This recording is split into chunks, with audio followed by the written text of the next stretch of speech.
global innovation, diversity, corporate versus private, entrepreneurs changing the world. And then these two entrepreneurs, caring people, pioneers of something happening right in front of our eyes, but not everybody sees it. And instead of keeping you guessing what we'll be talking about, I'll ask Josephine, jump in, do a short presentation, then Puneh, you will do the same. And you, in the meantime, will ask about questions, because what you'll hear now, I don't think you've heard before. Josephine, the floor is yours. Thanks. That's the end slide. Can I get the first slide, maybe? Okay. Yeah, there we go. And the next one is here. Right. I'll try to be as brief as possible, and if you have questions, I'm always here to talk. I'm more interested in discussion after that presentation. I'll present Techfugees, I'll present what we've achieved and what we're looking for. Techfugees was started September 2015 by Mike Butcher, who some of you might know, who's the editor of TechCrunch, editor at large for TechCrunch Europe. So it started as the picture of this baby dying at sea, and the European sort of public opinion realizing that we have a crisis at our shores, and we feel very disempowered or desperate to save it. So Mike gathered 300 people that are NGOs, refugees, technologists, grassroots NGOs, to discuss together what can be done on a tech level to help the refugees, to help their situation, and if there's anything to be done. After 2 days, 1 day of conferences and chats, and 1 day of hackathon, which was pulled together in just 15 days, we realized that there was something to be done. Obviously, it's a political crisis. 99% of the problem has to be a political answer. There's 1% that tech can do, and that's why we started a social enterprise trying to bring NGOs, tech companies, and engineers together to start to help the refugees. It spread like wildfire.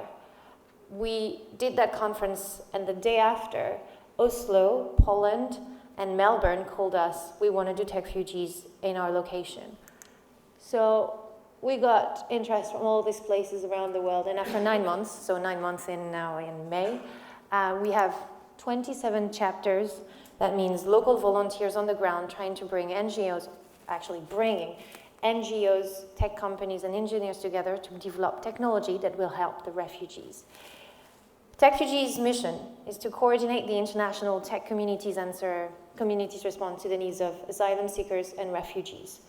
We coordinate, we don't create the technology. So we're a team of 10 people sourcing from local hubs, those 27 locations I talked about, the products that are being created for the needs of refugees. We have more than 100 projects now and 11,000 members, and we're still growing at a fast pace. What we're looking for is to have an impact on 5 areas for the refugee needs. First, social inclusion. How are we going to include refugees that are here in Europe? How can we create an app that will introduce them to their neighbors? Or how can we include them in the banking system so that they have a bank account? Infrastructure. How do we connect them to technology and to really Wi-Fi and internet? Because if they have Wi-Fi and internet, they'll have access to education. There are education online opportunities for them, and every day that is lost now, and I guess Puneh, you'll talk about it, but every day we have 2.3 million refugee child right now out of school that need to go back to school ASAP. If not, they'll go to crime or minor crime or informal sector to just survive or go to ISIS. Identity, we're looking at every project that will help the refugees being recognized on the labor market. That is, recognizing competences, diplomas, degrees, skills, really. And health. Health, by health we mean 3D printers that can just sort of print limbs and for them to get back with their lives. But also apps that can help with the trauma, because one number you need to know is 2/3 of the refugees today are women and children, and one sad fact, 40% of the women that are taking the journey to Europe are sexually harassed or raped. So Techfugees is here to be not creating unicorns, but tech support.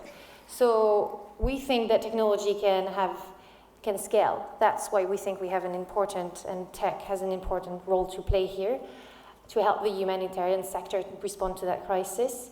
We believe in co-creation and user-centered design, so every project that comes is done by a refugee, and we have an agile approach. So we create an event, we have projects coming back out, we have feedback and curation of those projects, and when we send back the test and we think that it's good, we partner and deploy it with an NGO. It's always done with the NGO. The NGO has worked 10 years, 20 years with the refugees. They know the refugees. So projects coming out, for example, MeshPoint, it's a mobile Wi-Fi router, and it's working in the Balkans at the moment. It's helping a lot of refugees access the internet. MedShare, a doctors sharing knowledge app. Doctors can just sort of monitor their refugees and not monitor, but the refugee, basically it records all the medical condition of one refugee, and doctors can just help each other on the diagnosis. G-Cycle, redistribution of smartphones to refugees, and more. Josephine, let's leave some for the discussion. I'll be really quick. Yep. We're launching a platform, a database for this project and to have them fundraise. We're looking to plan and gather intelligence on how to deal with displaced population, because the refugee is not a crisis and short-term crisis, it won't go away. We have climate change happening, so we'll have climate change refugees. So it's a sustainable condition of our lives and a 21st century condition. So we're trying to bring intelligence to create solutions on a sustainable plan. I think we're looking to fundraise to support refugees-related projects. Try to Thank you so much. Puneh, your story.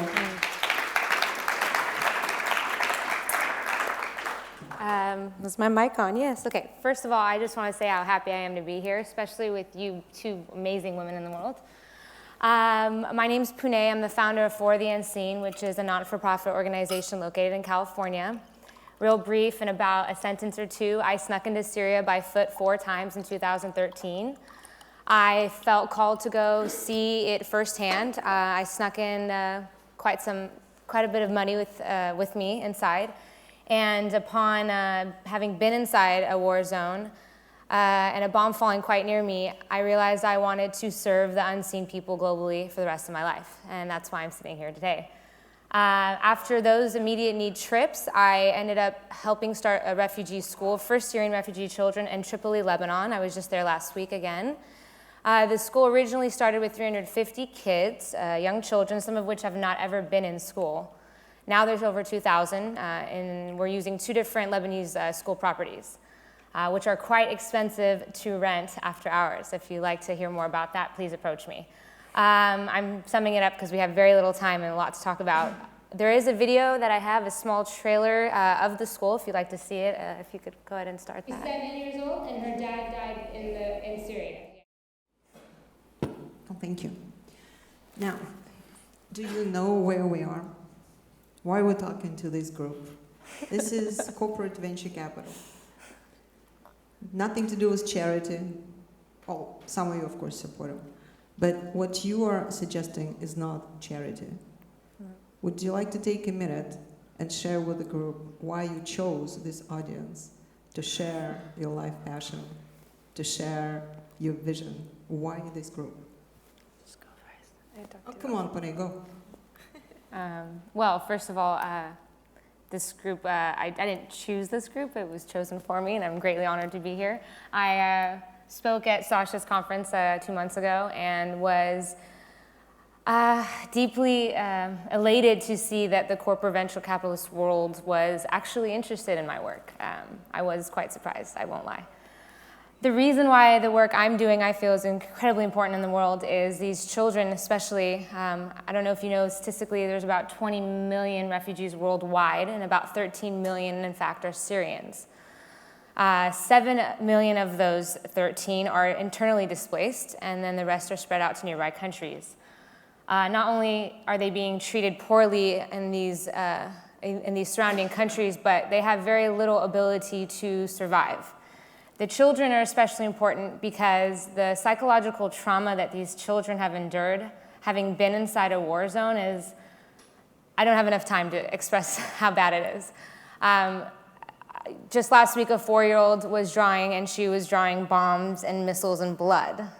Those are the things going through the psychology of these children.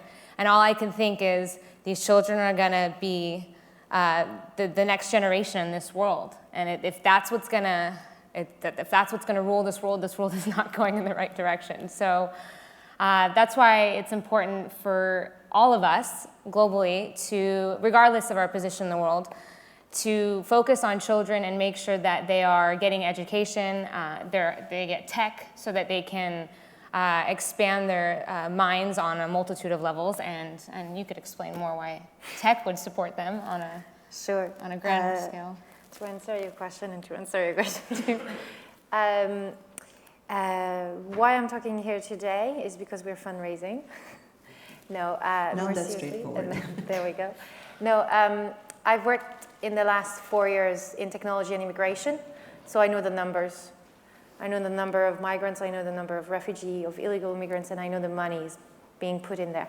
And if we have investors today that are related to remittances, money transfers, they'll know that it's a huge market. So I just want to grab your attention on a market that you might not have looked at or you don't have the numbers of, because it's a market that is really difficult to get numbers on. But what you should know is, I've seen recently on the headlines that it was surprising to see refugees with smartphones. It is not surprising to me. They're middle-class people. They didn't choose to leave. Another number you should know is the smuggling market. Last year made 2 to 3 billion pounds. That's a market. So why I'm here is I just want to catch your attention on a market that you might not have knowledge of. And when I talk to impact investors, they're always thinking that there's no business model in that market, and I want to change the perception, or at least with Techfugees, we want to prove that there's actually a market to invest here. So you're saying that the media is depicting some groups of refugees and all they care about showing how they are adjusting, but they all have phones and they're here because they're escaping something. What you're saying, that these people could be integrated into the tech world in pretty much every country in the West, but what are the tools which the corporate world can use to work with those groups? Do they have to go through you directly, or there are like ways they can do it because you're in London? So right now what we're seeing is, and we're supporting this, is you have a difference between a refugee and an asylum seeker. An asylum seeker is someone who's come to a country and is asking for refugee status and can't work until it gets approved or rejected. A refugee can work. A lot of the people we have right now are asylum seekers, and they don't have anything to do. They wait and sit for a response. So what we see in Germany especially, but also in London, is coding classes and coding courses, schools providing coding skills, opening their schools to the refugees and asylum seekers so that they can learn coding skills, because we have a shortage of software engineers in Europe. And so when they get their refugee status, they can start working here and sort of filling up the shortage of talent. So yes, tech can just very fastly sort of take some of the 10% of the refugees that want to go into coding, into learning coding, and then filling up the shortage of software. But there's lots of different industries where it could happen. But what you experience is quite different. You don't work with middle class. What are the groups you are seeing, especially when you're on the ground there? Well, I was inside Syria. I was in the villages. They're the most impoverished areas inside of Syria. Internally displaced people have moved from cement buildings into dirt holes, parking lot-sized dirt holes, 10 to 15 families, mostly children. And then in Lebanon, in Tripoli, where the school is, the living conditions are no longer in dirt holes. There are buildings that they are in now, but if it's a 1 or 2 bedroom, there's about 15 to 20 people in that space. They're extremely impoverished. If they do have a mobile phone, it would be cool if it was the newer ones, but most of them are flipped from what I had seen at the school. And most of the main issues that I find on every visit is the women coming to me saying that their men have left to go to another country to seek work or to seek a better living situation and to hopefully bring their families with them. Most of those women are crying. They have not heard from their husbands in months and months. More recently, last week, I had 6 different women come up to me saying that they cannot get their older children in school. The universities and school systems in Lebanon do not support the education of Syrian refugees. So they asked me, can the UN help? And one woman in particular went through the UN because fortunately her son, who's 17, does read and write English, and his application got denied because of lack of money. So that's kind of what I've been exposed to, and they're constantly asking me, how can you help? You're an American. Can you talk to the UN? I'm like, sure. So it's a little different than the middle class that she's been around, but I mean, if we help any refugee, it doesn't matter whether middle class or not, it's still making a difference in the world, especially on a larger scale. But what would you think will be a benefit to the country which is active in trying to integrate refugees, and because we're a tech community, say inter-tech community, what is it that they're bringing to the table? I know that it's humanitarian, we need to support, we get it all, but it's a business community. So do you mind answering it from a business perspective? What is it that they bring to the table? Josephine, maybe. Okay. I think Germany has been very welcoming to the refugees. Some have said that because of their demography issue, right? Their population is aging and most refugees are young. So they could sort of fill the gap here. That's one point that they're bringing. But they're also, for the refugees I see getting involved with startups and learning to code, they're bringing another set of skills, another worldview, and very much this hungriness that we're lacking now with our youth, which is which is needed. I think that's only my opinion, I guess, but in 2 to 5 years from now, when we'll look at Germany and how it has made efforts to integrate those refugees, we'll explain why Germany is ahead of the game and how it has just won a lot of GDP thanks to the refugees.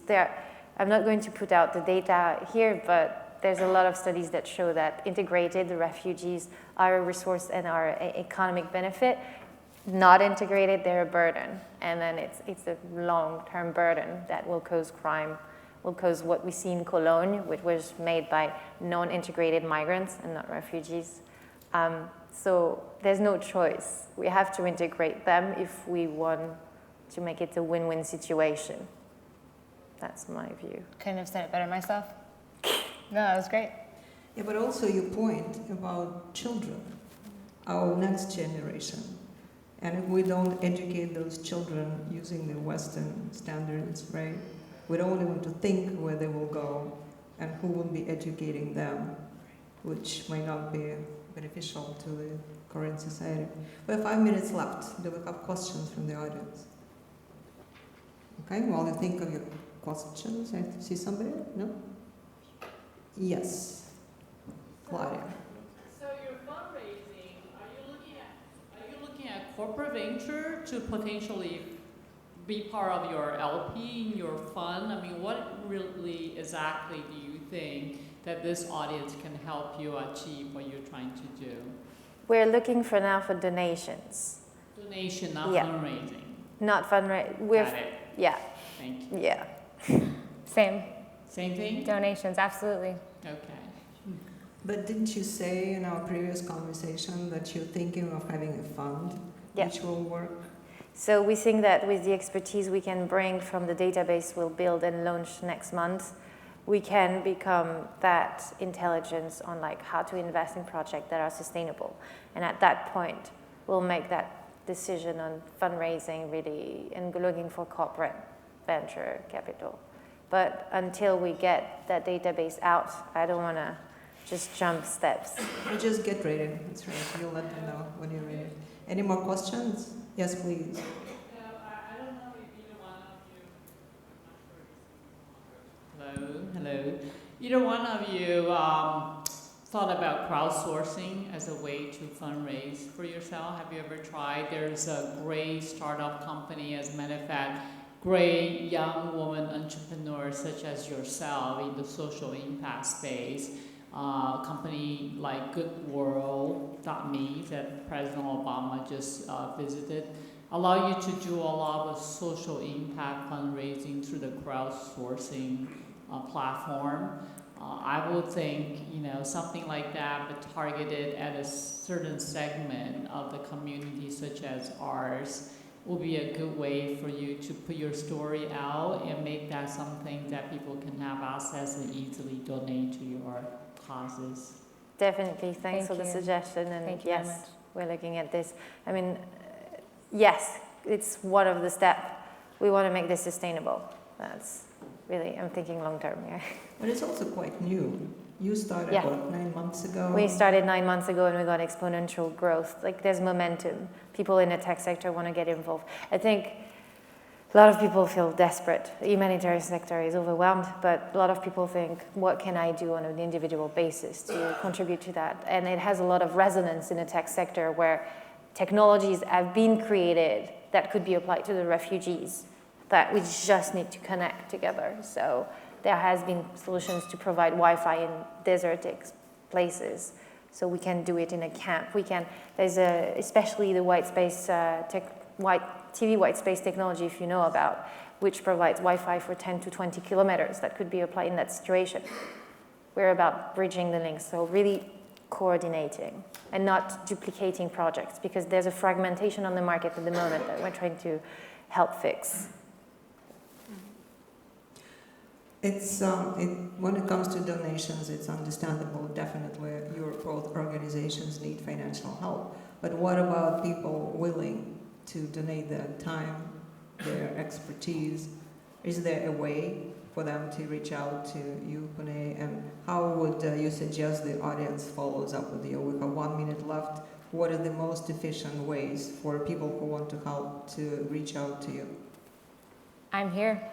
Come find me. I'm here all day today, all day tomorrow. Business cards, any conversation, any financial reports you need, I have. So. But if you summarize the 3 things you need help, like the first one being the money, what are the other 2?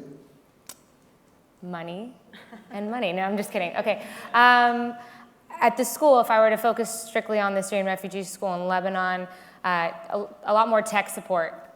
They would do, as Josephine mentioned, they'd excel in their education if they had computers accessible where they can get online.